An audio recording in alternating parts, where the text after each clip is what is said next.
Elara lived on Viridian, a world painted in shades of emerald and sapphire, where the sky was a permanent canvas of swirling auroras, thanks to the planet's unique magnetic field and its binary suns. But for Elara, who was only 10 cycles old, Viridian was just home. Her room, a bubble of warm light and soft textures, floated high above the perpetually murmuring canopy of bioluminescent flora. From her window, she could see the distant, shimmering spires of the central spire, where her mother worked, and beyond that, the ink-black expanse of the void, speckled with diamonds. Tonight, like many nights, Elara wasn't quite ready for sleep. Her personal AI, a comforting luminous orb she called Lumi, pulsed softly beside her bed. "Elara," Lumi chimed, its voice a gentle cascade of synthesized notes. "Your sleep cycle is scheduled to begin in 10 minutes. Your dream weave is prepared." Elara traced a finger along the cool, smooth surface of her window. "Not yet, Lumi," she whispered, her gaze fixed on the brightest star in the constellation known as the Whispering Eye. It wasn't really a star, her mother had explained, but a nebula, a vast cloud of gas and dust, far, far away. But to Elara, it pulsed with a secret life, a quiet invitation. "Is something troubling you?" Lumi asked, its light dimming slightly in concern. "The Whispering Eye," Elara said, barely audible. "It's calling." Lumi projected a small holographic image of the nebula onto the wall opposite Elara's bed. It swirled with impossible colors, deep purples bleeding into fiery oranges, shot through with veins of electric blue. The Whispering Eye, or Inshi 7293, is a planetary nebula approximately 700 light-years from Viridian. Its common name derives from the faint, spiral-like patterns of ejected gas, which some early observers likened to a half-closed eye. "No, Lumi, not that," Elara sighed, turning from the window to face her AI. "It's not just what it looks like. It's what it feels like." Lumi tilted slightly, its optical sensors focusing on Elara. "Elaborate, Elara." "It's like a hum," she explained, trying to find the right words. "Deep inside, like when Mama sings her old earth lullabies, but it's not a song, it's a feeling. A deep, deep echo." Lumi paused, processing. "My sensory arrays detect no anomalous energetic signatures originating from NGC 7203. All readings are consistent with known stellar phenomena." Elara knew that. She'd asked her mother, Dr. Eris Thorne, head of exoplanetary research at the Central Spire, countless times. Her mother, with her kind eyes and perpetually ink-stained fingers from ancient data slates, would always smile and say, "That's just your imagination, sweetling. The universe is a noisy place, and sometimes our minds pick up on patterns that aren't really there." But Elara knew. It wasn't just imagination. It was real. It was a faint, persistent whisper against the edge of her consciousness, a cosmic echo bouncing off the walls of her mind. "Time for your dreamweave, Elara," Lumi prompted gently. "Tomorrow is a new day. Perhaps a restful night will clarify your perceptions." Reluctantly, Elara climbed into her bed. The mattress hummed, adjusting to her weight and temperature. Lumi floated over, settling into its charging cradle by her pillow. A soft iridescent light filled the room, the first stage of the dream weave. The system was designed to guide her into a peaceful sleep, weaving gentle narratives and soothing landscapes directly into her subconscious. Tonight she'd chosen a forest of shimmering crystal trees and rivers of starlight. As the dream weave began its work, Elara closed her eyes. The crystal forest began to bloom in her mind, the starlight rivers flowing. But even as the familiar comfort enveloped her, the faint hum from the Whispering Eye persisted, a tiny, persistent discord in the symphony of her dreams. It wasn't loud enough to disturb the weave, but it was there, a promise of something waiting just beyond the veil of sleep. One day, the next morning, Elara awoke to the scent of synth berries and the cheerful chirping of Lumi. "Good morning, Elara. Your mother has requested your presence at the Central Spire for breakfast." Elara sat up, stretching. The dream weave had done its job. She felt refreshed, but the cosmic echo still lingered, a faint afterimage in her mind. She dressed quickly in her comfortable temperature-regulating jumpsuit, a practical garment for Viridian's varied microclimates. The central spire was a marvel of bioarchitecture and advanced engineering. Its translucent walls seemed to breathe, filtering the planet's brilliant light into soft, usable energy. Grav lifts whisked people up and down its dizzying heights, and autonomous service bots glided silently along its polished floors. Elara loved visiting her mother here, not just for the rare shared meals, but for the hum of activity, the sense of purpose that permeated every level. This was where humanity reached for the stars, where the answers to cosmic questions were sought. Her mother, Dr. Aris Thorne, was already seated at their usual table in the spire's observation deck cafeteria. The view was breathtaking. Viridian spread out below them, a patchwork of vibrant green and glittering water features, all under the gentle glow of the binary suns. Aris, with her short, practical haircut and a smudge of data ink on her cheek, was already engrossed in a data slate, but looked up and smiled warmly as Elara approached. "Sweetling." "Good morning," Aris said, putting down the slate. "Sleep well?" "As a star dreamer," Elara replied, sliding into the chair opposite her. She picked up a synthberry and popped it into her mouth. "Mama, about the whispering eye." Aris chuckled, pouring her a glass of nutrient-rich synth milk. "Still on that? I told you, Elara, it's just a nebula. A beautiful one, certainly, but nothing more." "But it feels like it's saying something," Elara insisted, trying to articulate the ineffable. "Like a very, very old voice trying to reach out." Aris reached across the table and squeezed Elara's hand. "Listen, my curious little explorer. The universe is full of wonders. And sometimes, our brains, in their magnificent complexity, create meaning where there is none. It's a survival mechanism, a way to make sense of the vast unknown. But what if they're risky meaning?" Elara pressed. "What if it's a message?" Aris sighed, a soft, fond sound. "If there were any genuine, verifiable signals from NGC 7293, my sensors, and the Spire's comprehensive astronomical network, would have detected them immediately. Trust me, if there was an echo from an ancient civilization, I'd be the first to jump on it. It's my life's work to find such things." Elara knew that. Her mother was a pioneer in xenolinguistics and astrosignals, constantly sifting through the cosmic static for patterns, for iVoices. If anyone would detect a message, it would be Aris. But that didn't diminish Elara's conviction. "Maybe it's a message that only wine can hear," Elara mumbled, looking down at her synth porridge. Aris paused, her expression softening. "Elara, you have a wonderful imagination. It's a gift. But it's important to distinguish between what we imagine and what is real."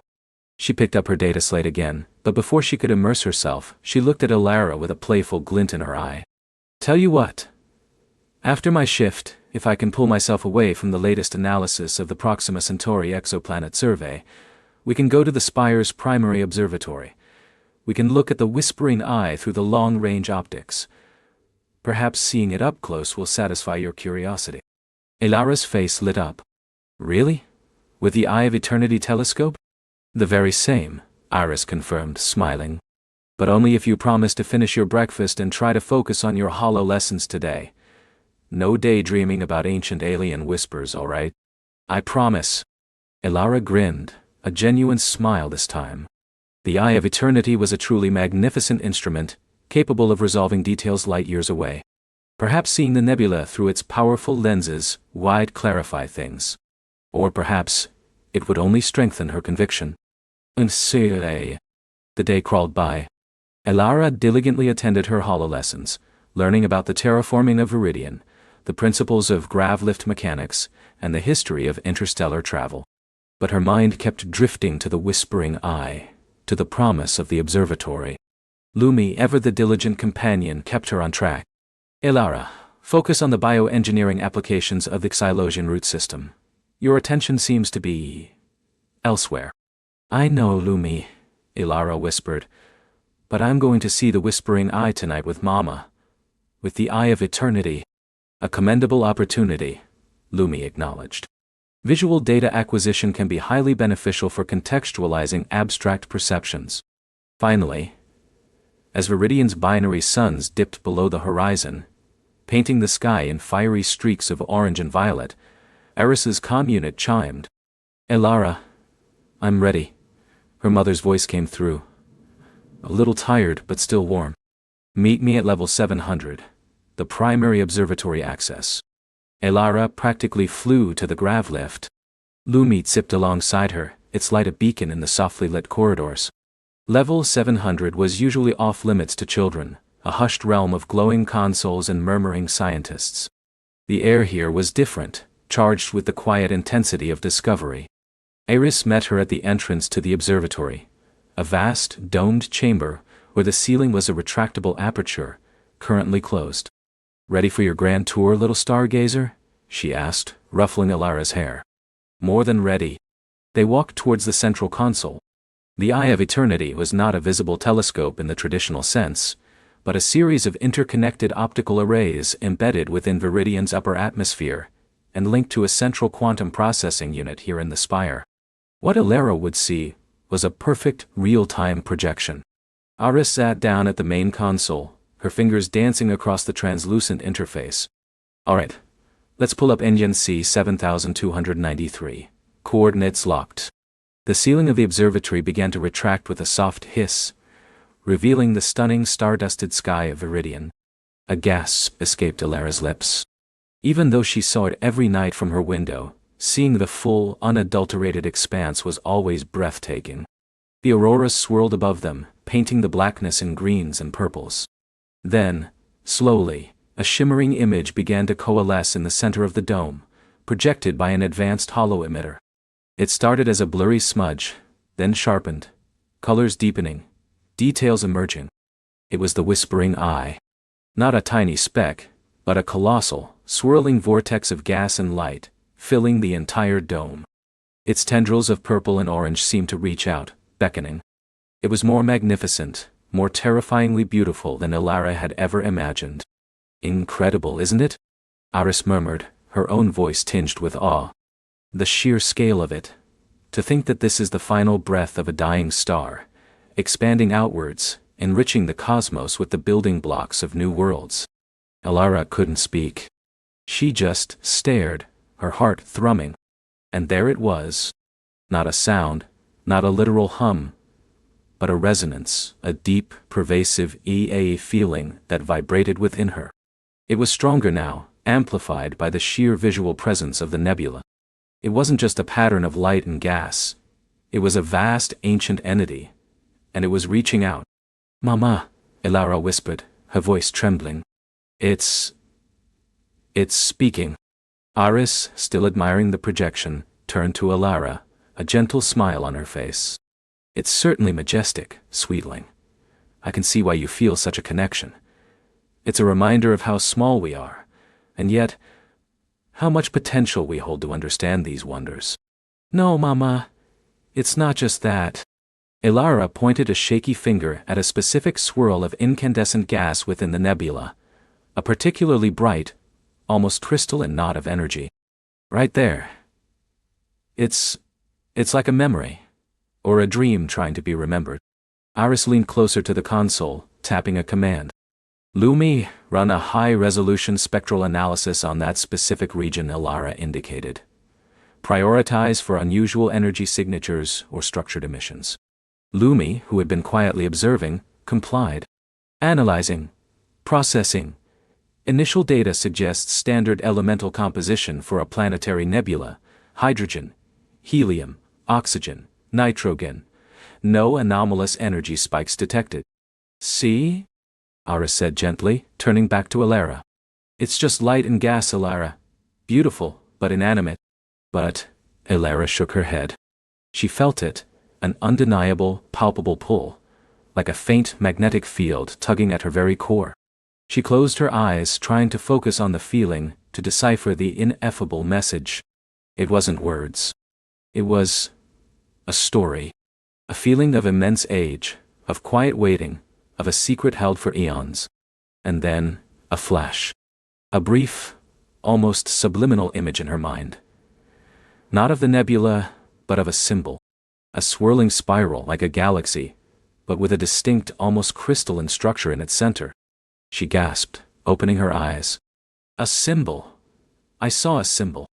Aris looked at her, a hint of concern now replacing her gentle amusement. Elara, are you feeling all right? Perhaps you're a bit overstimulated. No, Elara insisted, her voice rising with urgency. It was a spiral, like the nebula, but different. And it felt like a key. Aris put a hand on Elara's forehead.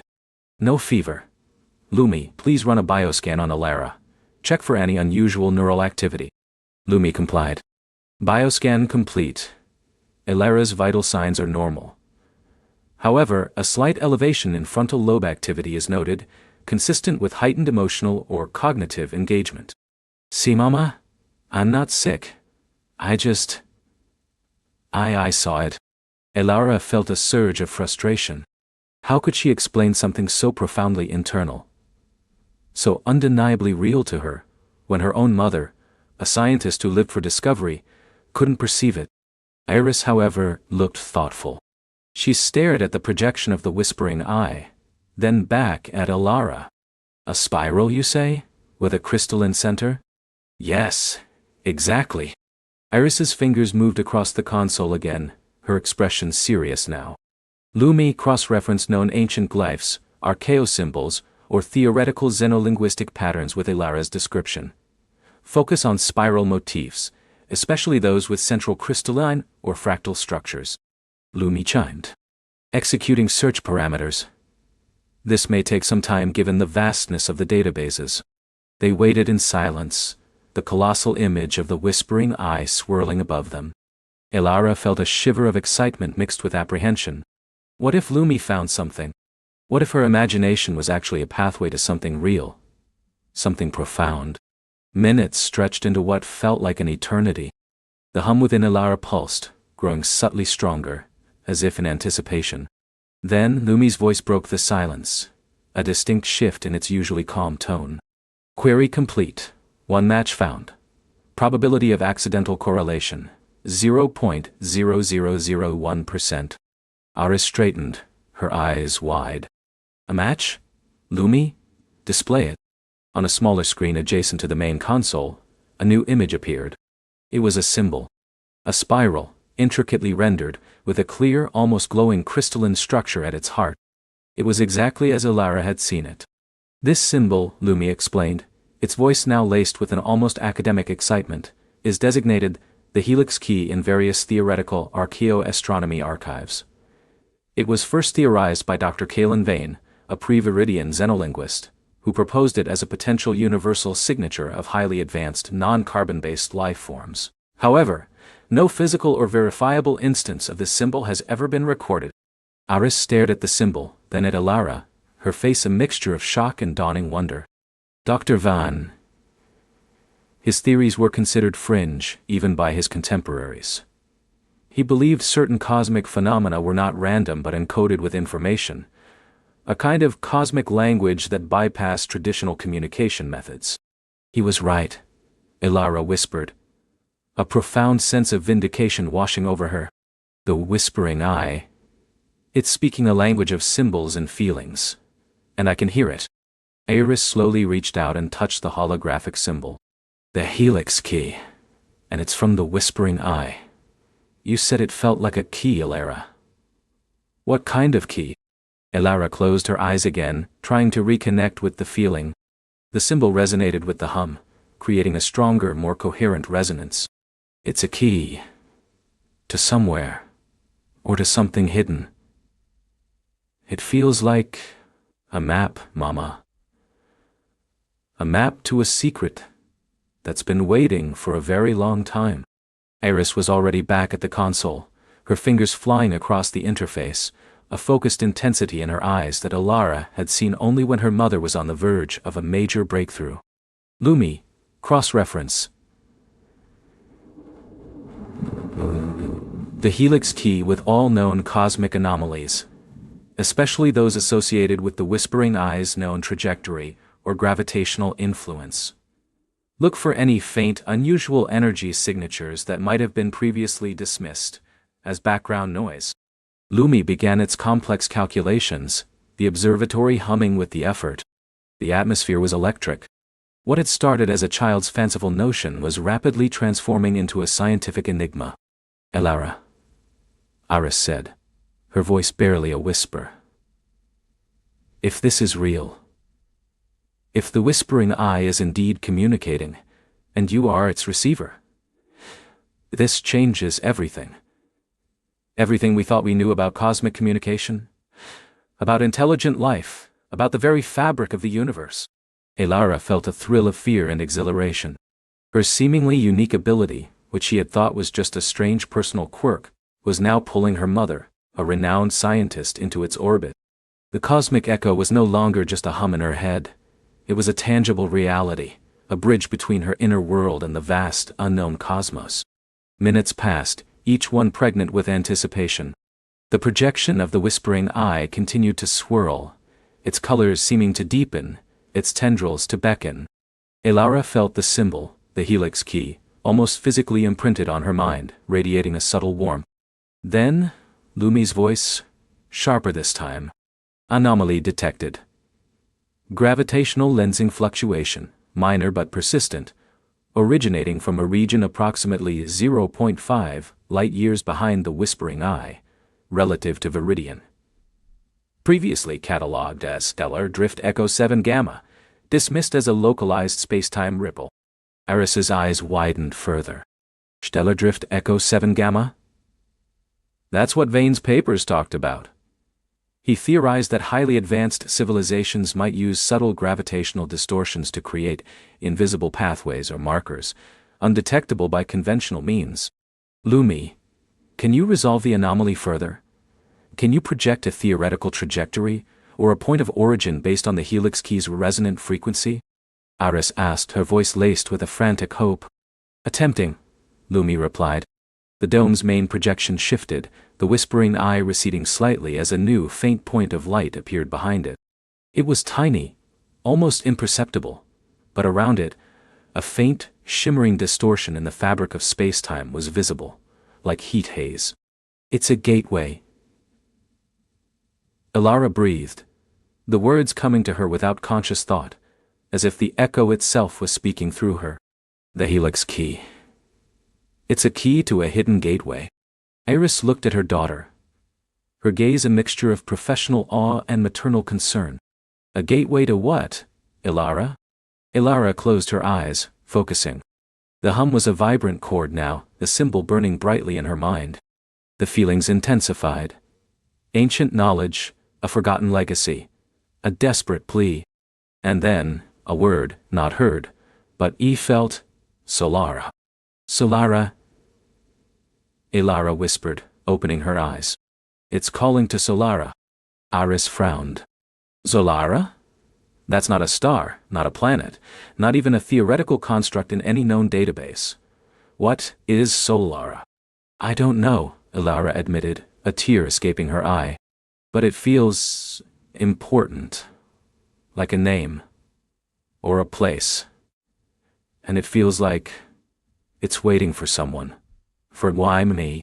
Iris stared at the faint point of light, at the shimmering distortion, at the swirling projection of the whispering eye, and finally, at her daughter. Her life's work had been to search for answers in the cold, silent void. Now, an answer had reached out, not through her sophisticated instruments, but through the vibrant, intuitive mind of her own child. The cosmic echo, once a faint whisper, was now a chorus, and Elara, unknowingly, had become its conductor. The universe, it seemed, had a message, and it was personal. And it was only just beginning. Iris took a deep breath, her mind racing with scientific possibilities and parental anxieties. "Lumi, begin a full, continuous scan of stellar drift echo 7 gamma. Prioritize for any sub-frequency emissions." "Elara," she said, her voice firm but gentle, "we have to be very careful. This could be the most profound discovery in human history. But it could also be—" Elara nodded, her eyes still fixed on the faint anomaly. Danger or not, the call was too strong to ignore. The whispering eye had spoken, and Elara had listened. The journey, she knew, had just truly begun. The echo was no longer distant. It was here, within her, guiding her towards an unknown ancient mystery. The echo was no longer distant. It was here, within her, guiding her towards an unknown ancient mystery. Dr. Aris gestured to the holotable, where the faint, shimmering anomaly pulsed with a soft, impossible light. It's unlike anything we've ever catalogued, Alara. Not a star, not a nebula, not even a dark matter accumulation. The frequency emissions are complex, almost like a language, but without any discernible syntax we recognize. It's a signature, a beacon. But for what purpose, from whom? Alara reached out, her fingers hovering inches from the holographic projection. She could almost feel a warmth emanating from it, a subtle hum against her skin that resonated with the burgeoning sensation in her chest. "It's calling," she whispered, her voice barely audible. "Not just sending. It's, IA calling."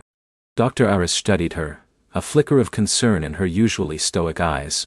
"That's what worries me, Alara. Your unique sensitivity? It's why you detected it in the first place, why you're indispensable to this mission. But it also means you're more susceptible to whatever influence this signal might carry. We need to approach this with extreme caution, with every safeguard imaginable." The next few weeks were a blur of intense preparation. The EFL, a deep space exploration vessel designed for uncharted territories, was pulled from its orbital dock. Its sleek bioluminescent hull, powered by a cascaded singularity drive, shimmered with an inner light, almost a living thing itself. Its labs were equipped with the most advanced xenolinguistics processors, gravimetric sensors, and energy dampeners humanity possessed. Its crew, handpicked for their resilience and expertise, were briefed on the unprecedented nature of their mission, sworn to secrecy, and subjected to rigorous psychological evaluations. Alara found herself spending hours in the Yathel's observation deck, a vast pane of reinforced titanium glass offering panoramic views of the stars. The echo within her grew stronger with each passing day, a gentle but insistent tug, like an invisible thread pulling her towards an unseen destination. It wasn't just a feeling anymore. Sometimes, when she closed her eyes, she saw shimmering patterns, fractals of light and shadow that danced at the edge of her perception, hinting at unimaginable structures. Dr. Aris made sure Alara was constantly monitored, her neural pathways mapped, her emotional responses logged. She spoke to Alara often, not just as a researcher to a subject, but as a mentor, sharing stories of early space exploration, of the wonder and terror of the unknown. "Humanity's greatest leaps have always come from daring to look beyond the visible," Aris had told her one evening, as the Jathal hummed around them awaiting launch. "But the greatest dangers often hide in plain sight, or in this case, in plain sound." The launch itself was a symphony of controlled power. The EAFL disengaged from its dock with a silent grace, then accelerated with a gentle, persistent push that pressed them into their grav couches. The stars stretched into streaks of light, then coalesced into the familiar tunnel of a nascent warp jump. This wasn't the violent, jarring leap of older ships. The EAFL's singularity drive folded space with an elegant, almost melodic hum, a quiet whisper that resonated deep within Alara. She imagined it was a small echo of the larger whisper they were chasing. Their destination was a sector of space previously considered empty, beyond the charted reaches of the Orion Arm. Weeks blurred into a rhythm of routine, research, and the vast, silent beauty of the void. Alara found solace in the quiet hum of the ship, the camaraderie of the small crew. There was Captain Jian Li, a woman whose calm demeanor belied a lifetime of navigating the perilous fringes of known space. Dr. Kalen Thorne, the lead xenolinguist, a man with a wild beard and an even wilder imagination, who spent his days poring over the anomalous frequencies, trying to find a pattern, a mathematical signature, anything that resembled communication. And Engineer Rorik, whose hands seemed to coax life from every...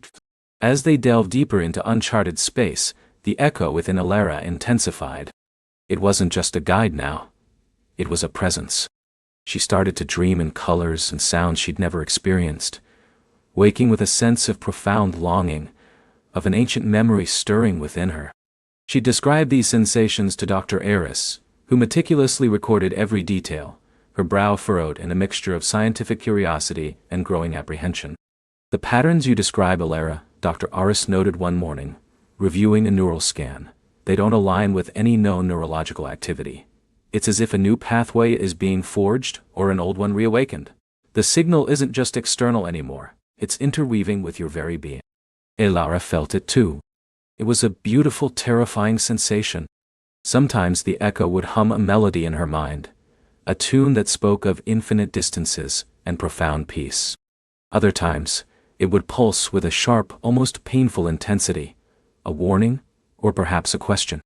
She began to see glimmers of patterns in the ship's star charts, faint distortions visible only to her, pointing the way.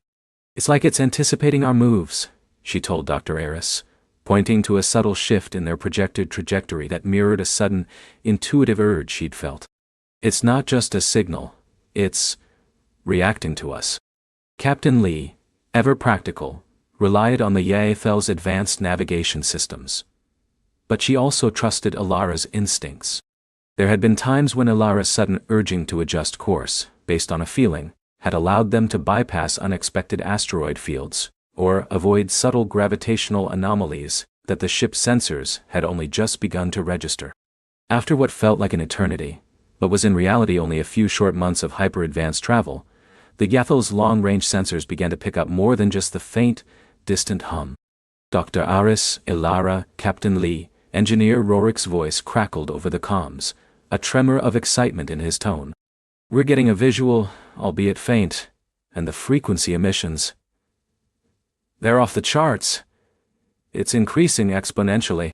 Elara felt a sudden jolt, as if the echo within her had finally found its counterpart. She rushed to the main bridge, her heart pounding. On the main view screen, against the velvet black of space, a pinprick of light shimmered. It wasn't the brilliant burning light of a star, nor the diffuse glow of a nebula. It was a cold, pure light, like frozen starlight, radiating from a point that grew steadily larger as the Yaethel approached. "Visual confirmation," Captain Lee announced, her voice tight with anticipation. "Magnification, at maximum." The pinprick resolved into something impossible.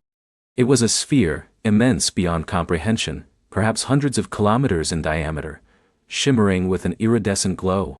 Its surface wasn't smooth but intricately faceted like a colossal crystal. Light seemed to refract within its depths, creating swirling patterns of emerald, sapphire, and amethyst that pulsed in time with the increasingly powerful frequency emissions. This was no ordinary celestial body. This was the Whispering Eye.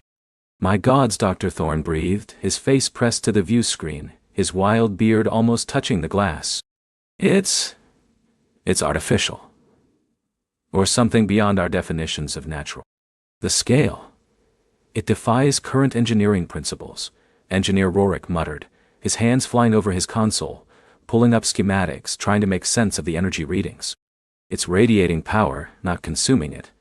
An energy source or a power conduit of unimaginable magnitude."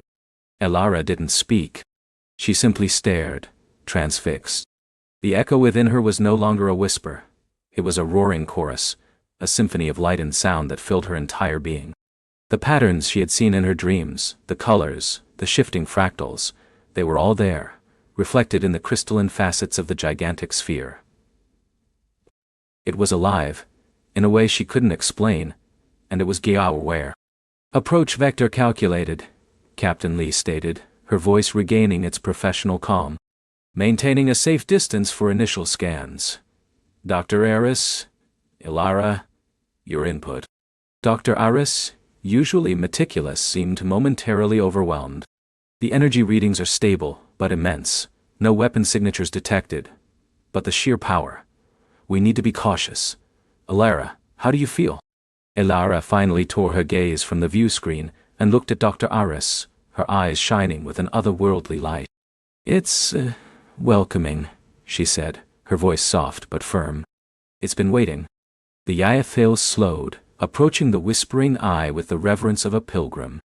From their vantage point, the sphere filled their entire view, a silent, glittering monument to an unknown civilization, or perhaps an unknown force of nature. Its facets seemed to shift and reconfigure, creating illusions of depth and movement, as if the entire structure was breathing. "The emissions are changing," Dr. Thorne exclaimed, his fingers dancing across his console. "They're becoming more structured. Not just random noise, but patterns, repeating sequences. It's like a fractal language, unfolding in real time." Suddenly, a new series of emissions pulsed from the Whispering Eye.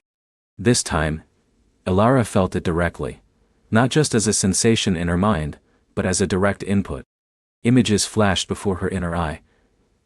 Impossible geometries, swirling nebulae, distant suns, and then, shapes. Not human shapes, nor anything recognizable from Earth's biology. They were fluid, luminous, like living light, dancing amidst the cosmic backdrop. "It's showing me things," Elara gasped, clutching her head. "Memories? Visions? I don't know. But it's like a story, unfolding. A history of something vast." Dr. Aris rushed to her side. "What do you see, Elara? Describe it." "Light," Elara murmured, her eyes distant. "So much light. And movement. A dance across galaxies. They aren't solid. They are made of the light, the sound, they gare the whisper." Captain Lee ordered the Gaethel to hold position, her gaze fixed on Elara. "Are you in pain, Elara?" "No," Elara whispered, a beatific smile touching her lips. "No, it's beautiful, like a song of creation, and it's inviting us in." As she spoke, a section of the whispering eye directly facing the Gaethel began to ripple. The crystalline facets there seemed to melt and flow, forming a perfect circular opening. It wasn't a gaping maw, but rather an invitation, glowing with the same internal light that pulsed from the sphere's depths. "A gateway," Dr. Thorne breathed, awe etched on his face.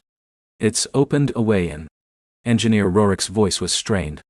"Energy readings from the opening are stable, Captain. No immediate threat detected.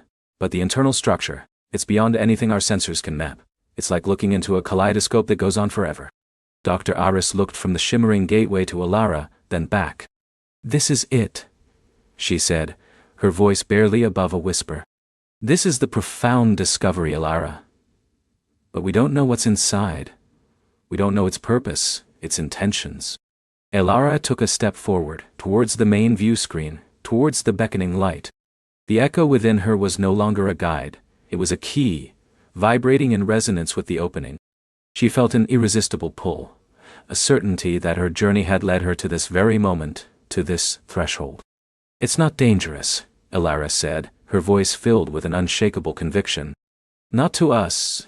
It just wants to share, to teach." She looked at Dr. Aris, her eyes shining with a mixture of childlike wonder and ancient understanding. "We have to go in. I know what's inside.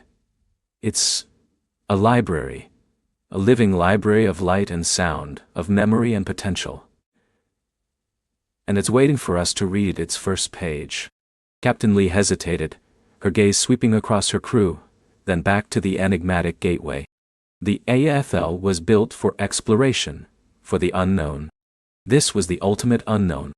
"Prepare for internal entry," Captain Lee finally ordered, her voice firm, resolute. "Maintain maximum sensor coverage. Engineer Rorick, prepare for energy fluctuations. Dr. Thorne, continue analysis of the evolving frequencies. Dr. Aris, keep Elara under close observation. Elara, you're our primary point of contact. Your instincts will be paramount." The EFL began to move, slowly, deliberately, towards the shimmering portal. As they drew closer, the interior of the gateway revealed itself not as a dark void, but as an ever-shifting tapestry of light, a tunnel of swirling colors that pulsed and breathed. The hum within Elara intensified, an almost painful ecstasy, as if her very being was expanding to encompass the vastness she was about to enter. She felt a connection, not just to the structure, but to the entities, the whispers she had glimpsed in her visions. They were not alien in the way she understood the term. They were more fundamental, woven into the fabric of the universe itself. And they were reaching out. The Yaetheli glided through the threshold, the crystalline walls of the gateway closing silently behind them. They were no longer in open space, but, inside the whispering eye, immersed in a dimension of pure light and resonant sound. The ship's internal lights flickered, overwhelmed by the brilliance. On the view screen, the swirling light coalesced into vast, intricate structures, impossibly delicate, yet radiating immense power. Elara gasped. Before them, stretching into an infinite distance, were pillars of pure light, coalescing into what looked like colossal, shimmering books, pages made of interwoven energy. They pulsed with soft internal light, each one a unique hue, emitting a distinct complex frequency. The entire space hummed with a symphony of these frequencies, a chorus that resonated with the echo in Alara's soul. "This is it," Alara whispered, tears streaming down her face, not of sorrow but of profound, overwhelming wonder. The library. The universe's story. And we're standing inside its first chapter. Dr. Aris, leaning against Alara, her own face pale with awe, could only nod. The scientific instruments were failing, overwhelmed by the sheer beautiful impossibility of it all. Data streams became nonsense, but the reality before them was undeniable. They had found the whispering eye, and it had welcomed them into its heart. And the echoes, Alara realized, were not just within her anymore. They were everywhere, singing in unison with the boundless living library, inviting her to listen, to learn, to age become part of its eternal song. The journey had ended, yes, but a new, far grander voyage of understanding had only just begun. The echoes surged, not as a discordant cacophony, but as a symphony of pure light and resonant vibration. Alara felt them not just in her ears, but through her bones, in the very marrow of her being. The Stardust Mariner, once a bastion of metal and plasma, now felt like a fragile shell, dissolving into the enveloping luminescence. Its warning systems shrieked for a fraction of a second before falling silent, their primitive alarms utterly irrelevant in the face of this cosmic embrace. The shimmering membrane that had formed around them melted away, not into nothingness, but into a deeper, more profound something. They were no longer inside a containment field, but a part of the eye itself. The ship still held its form, a ghostly presence within a boundless living space. The viewing ports, once windows to the void, now revealed a tapestry of shifting iridescent colors, like nebulae spun from pure thought. Wisps of light, like luminous currents, flowed past, each carrying a silent, vibrating story. "Status report?" Captain Jax's voice, usually so steady, was barely a whisper, imbued with an awe that softened its usual command. His hand instinctively went to the hilt of his ceremonial dirk, a reflex of a warrior in the face of the utterly unknown. Dr. Aris, usually the picture of scientific detachment, simply stared, her mouth slightly agape. Her data pad, gripped tightly, showed nothing but swirling meaningless energy signatures. "Captain, there's no data to report. We're immersed. Our instruments are like pebbles trying to measure an ocean." She finally managed, her voice thick with wonder. "It's beyond measurement. Beyond comprehension." Alara, however, felt a strange sense of homecoming. The omnipresent echoes, once a whisper in her mind, were now a roaring, joyous chorus. Yet, it wasn't overwhelming. It was like finally understanding a language she had always heard but never truly spoken. Each luminous current that drifted past her field of vision was a sentence, a paragraph, an entire epic. She didn't consciously redag them, but felt their essence, their meaning, seep directly into her awareness. "It's communicating," Alara breathed, her own voice sounding impossibly small. "It's not just a library, Aris, it's a consciousness. A vast, ancient, kind consciousness." Suddenly a tendril of pure light, thicker than the others, detached itself from the luminous flow and drifted towards the Mariner. It paused before the main view screen, shimmering with an inner light that seemed to pulse in time with Alara's own heartbeat. Then, without a sound, a vision bloomed within its core. It wasn't a static image, but a living memory.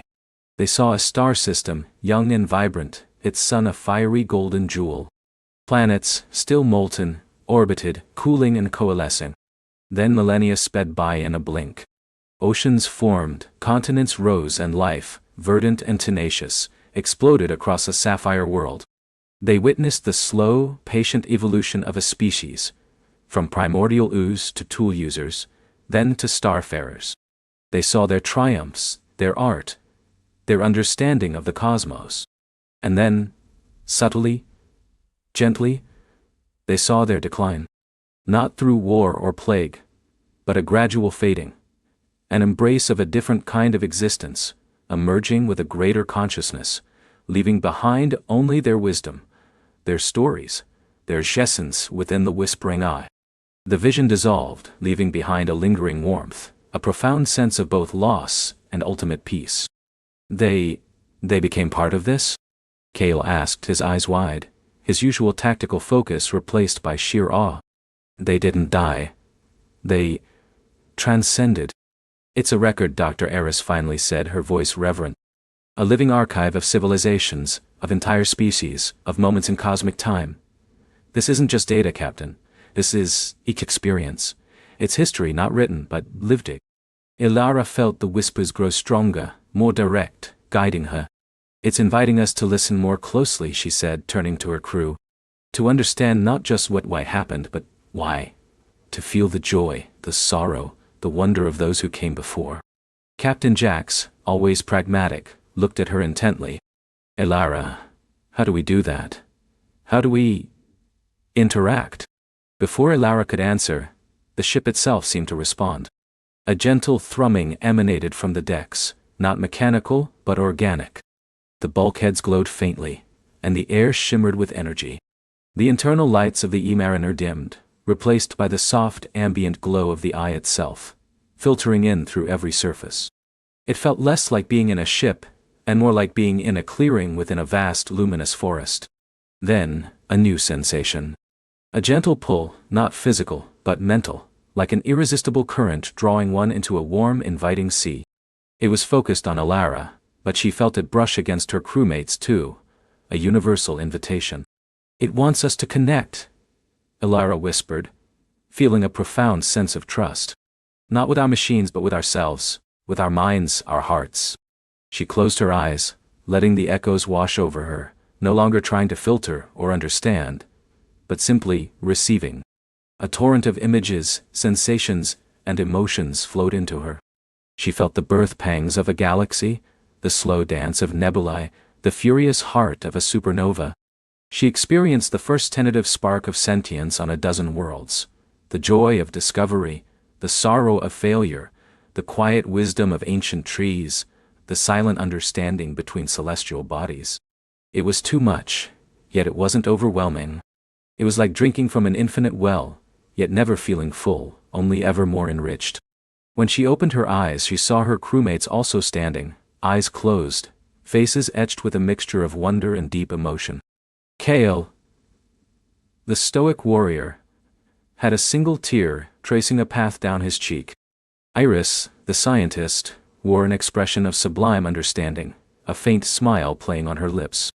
Even Zara, the ever-focused pilot, seemed to be soaring through an inner sky, her brow smooth with peace. Captain Jax was the first to stir, his eyes opening slowly, a profound stillness about him. Ilara, he said, his voice husky, I saw the first star they ever named. I felt the first breath of their homeworld's wind. He looked at his hands, as if seeing them anew. It's not just a library of information, it's a library of each being.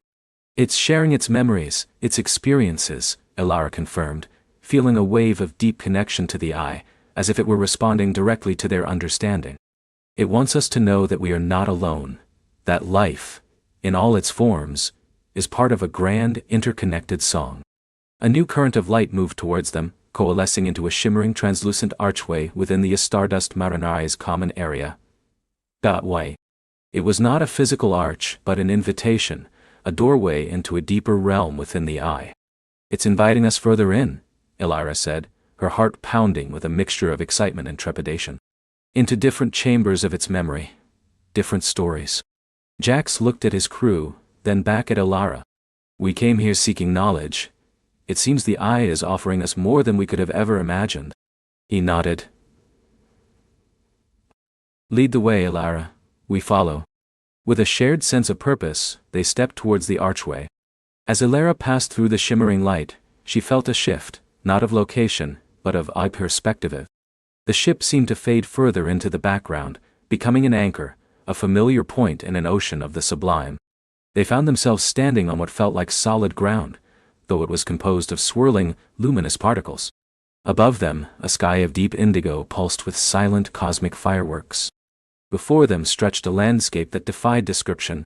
Not planets or stars, but vast flowing tapestries of light, each representing an era, a civilization, a cosmic phenomenon. "These are the sections of the library," Elara murmured, the words forming in her mind not from her own thoughts, but from the eye's gentle instruction. Each one a complete narrative, an entire world of experience. A particular tapestry shimmering with emerald and gold drew their attention. As they approached, the swirling lights began to coalesce, forming images. They saw a world of living crystals, towering spires that hummed with internal light. The inhabitants were not biological, but beings of pure energy, inhabiting and animating these crystalline forms. Their civilization was one of perfect harmony, their communication a silent symphony of light and vibration. They did not wage war, did not know want, only sought to understand the universe through the intricate patterns of their crystalline forms. The eyes shared their story, how they had learned to manipulate space-time through resonant frequencies, how they had woven entire star systems into a network of crystalline consciousness, how they had ultimately transcended their physical forms to become pure thought, echoing their understanding into the cosmic tapestry that was the whispering eye. Elara felt their joy, their profound peace, their limitless curiosity. She felt their understanding of the fundamental forces of the universe, their intricate mathematics, their art that was light made manifest. It was a dizzying, humbling experience to absorb the sum total of an entire civilization's wisdom in mere moments. Kale, usually focused on practicalities, looked at a massive crystalline structure that pulsed with a deep calming green. "They built entire worlds into their consciousness," he whispered, touching the shimmering air. "What would it be like to obey a planet? To feel the slow turn of seasons, the geological shifts, the life teeming on your surface?" Dr. Aris, ever the scientist, was drawn to a section where intricate patterns of light depicted complex equations and scientific theories. "This isn't just their history, Kale. This is their science, their understanding of physics, of biology, of cosmology, and it's presented not as abstract symbols, but as lived experience. I can feel the forces they describe, the reactions they observed. It's perfect knowledge." Elara realized that the eye wasn't just a guy showing them these things. It was allowing them to empathize and to step into the shoes or the crystalline forms of these vanished civilizations. It was teaching them universal compassion through direct experience. They wandered through more of these conceptual landscapes. They witnessed the rise and fall of a species that communicated through scent and pheromones, building vast organic cities that pulsed with bioluminescent light. They experienced the melancholic beauty of a civilization that lived on gas giants, drifting through swirling storms in immense balloon-like vessels, their lives attuned to the slow, majestic currents of their atmospheric oceans. They felt the boundless curiosity of a species that had engineered themselves to live purely on solar energy, drifting through the void between stars, their ships living extensions of their own light-infused bodies. Each encounter left them changed, enriched.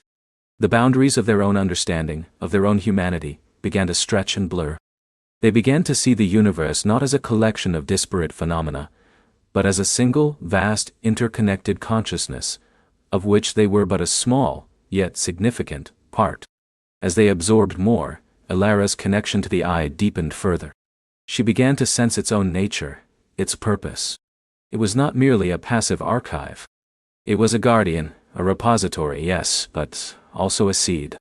A seed of universal knowledge, waiting for receptive minds to cultivate it, to carry its wisdom back into the nascent cosmos. The echoes within her mind were no longer just a song. They were a conversation. The eye was speaking to her, directly, intimately, not in words but in pure understanding. It showed her glimpses of other visitors, other species who had come before, drawn by its call, just as she had been. Some had stayed, merging their consciousness with the eye, adding their own stories to its infinite tapestry. Others had returned to their own worlds, carrying fragments of its wisdom, inspiring new ages of enlightenment. "It's, waiting for something," Elara murmured, her voice distant, as if speaking from a great distance. Her eyes were unfocused, seeing beyond the visible light tapestries. "It's not just showing us the past, it's showing us possibilities for the future." Captain Jax placed a gentle hand on her shoulder. What possibilities, Alara? She turned to him, her eyes shining with an almost otherworldly light. It's showing me that the universe is constantly evolving, constantly seeking new forms of consciousness. That even when civilizations fade, their essence endures, and that we, humanity, are just beginning our own song. The eye. It wants to help us compose it. The luminous landscape around them began to subtly shift again. The vibrant tapestries of past civilizations began to interweave, their colors blending, their stories merging. A new pattern began to emerge, one that wasn't of the past, but of the present, and potentially of their future. It was a depiction of humanity. They saw the Stardust Marinera not as a metallic ship, but as a vessel of hope, carrying the dreams of a young species. They saw Earth, a vibrant blue marble, teeming with life, its surface scarred by challenges, but resilient, tenacious. They saw the struggles, the divisions, the triumphs, the boundless creativity of their own kind. But then the imagery shifted, becoming less defined, more fluid. It depicted humanity's choice.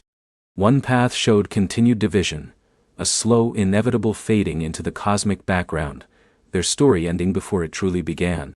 Another path, however, showed a different future.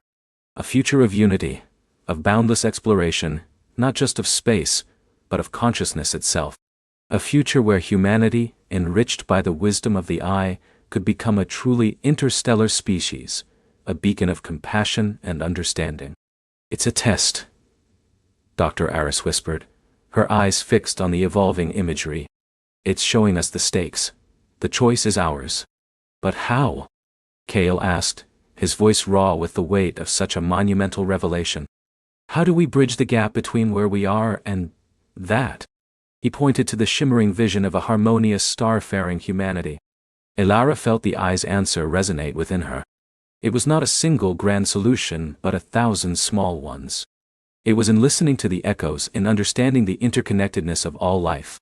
It was in sharing the stories, the wisdom, the compassion they had learned within the eye. It was in embracing curiosity over fear, unity over division. It starts with us, Elara said, looking at her crew, her family. With telling its stories, with embodying its lessons, the eye has welcomed us, not just to observe, but to participate, to carry its song, and our own, out into the universe. The glowing archway reappeared, beckoning them back towards the faint, familiar outline of the Stardust Marinera. They knew this was not an exit, but a transition. They were not leaving the eye, but simply moving to a different chamber, one that held the most profound story of all, their own, yet to be fully written. The echoes still sang, but now they carried a new note, a clear imperative. The journey of discovery had transformed into a mission of transmission. They had found the whispering eye, and it had not only welcomed them into its heart but entrusted them with a piece of its soul. The grand voyage of understanding had truly only just begun, and its next chapter was for them to co-author with the cosmos itself. The grand voyage of understanding had truly only just begun, and its next chapter was for them to co-author with the cosmos itself. A profound stillness settled upon the ship, the Wanderer, as Elara, Gian, and Cale stood in the chamber. The echoes that had once pulsed with ancient histories now resonated within them, a silent, internal symphony. The piece of its soul wasn't a physical object. It was a resonance, a data stream woven not of bits and bytes but of pure understanding. It had imprinted itself directly onto their minds, a multidimensional blueprint of interconnectedness, of cosmic harmony, of a future yet unwritten. Gian, ever the analyst, was the first to articulate the shift. It's not just information, he murmured, his eyes distant, unfocused on the chamber's glittering walls, but on an inner landscape. It's a way of being, a frequency. It shows us how everything is linked, from the smallest quantum foam to the largest galactic supercluster. It's the song that holds the universe together. Cale, usually grounded in the tangible hum of engines, felt a strange lightness, a sense of belonging that transcended his own homeworld. I feel like I can hear the stars talking to each other, he whispered, a tremor in his voice. Not just data, but feeling. Elara, the captain, felt the weight of it most acutely. It wasn't just Ainuri's story anymore. It was the story of everything entrusted to them. The mission of transmission, she finally said, her voice soft but firm, echoing the imperative they had received. It means we have to share this. We have to help the galaxy listen. But how? The whispering eye had shown them the truth, but not the method. The message itself was too vast, too nuanced for conventional communication. It wasn't something you could broadcast. It was something you had to cultivate, to resonate with. They spent weeks within the whispering eye, not just resting, but integrating. The entity seemed to understand their dilemma, its ambient presence a gentle guide. Slowly, painstakingly, Jian began to translate the resonance into concepts, not words, but patterns of thought that could be understood by various species. He realized the transmission wasn't about I telling the galaxy the truth, but about I showing it how to find the truth within itself. It was about teaching others how to listen for the whispers too. Their first destination was a system known for its vibrant, diverse, but somewhat isolated civilizations, the Exolosian Confederacy. The Exolosians were advanced, but fiercely individualistic, prone to internal squabbles and wary of outsiders. A true test. As Aimlessly Wanderer approached Silos Prime, Alara felt a knot of anxiety. How do you share a cosmic truth with those who might perceive it as a threat? Or worse, dismiss it as fantasy? The whispering eye's imprint pulsed within her, a quiet strength. They didn't arrive with grand pronouncements. Instead, they arrived with an invitation. Through Jian's painstaking work, they had developed a method of sympathetic resonance, a way to transmit the yi-yang feeling of interconnectedness, not just the data. It involved a carefully calibrated energy field from the Wanderer that would subtly shift the consciousness of anyone within its range, opening them to the deeper cosmic frequencies. It was gentle, non-invasive, more like a lullaby than a command. Their first attempt was in orbit above a Selosian moon, a bustling trade hub. They broadcasted the resonance, a silent, beautiful wave. For days, nothing overtly happened. Then, reports began to trickle in. Merchants who had been haggling fiercely suddenly found common ground. Old grudges seemed to soften. Art forms took on new, complex harmonies. It wasn't a revolution, but a subtle, widespread recalibration of empathy. A Zelosian diplomat, a skeptical, multi-limbed being named Ambassador Thren, eventually requested an audience. Your ship. It emits something, Thren stated, its multiple eyes narrowing. A strange calm, a sense of shared space. What is your intention? Elara looked at Jian and Kale, then back at Thren. Our intention, she said, is to share a truth we have been shown. A truth of connection. We call it the Whispering Eye, and it speaks of the fundamental unity of all life, all matter, all existence. She then spoke not just with words, but with the resonance within her, conveying the Jia feeling of the Whispering Eye's message.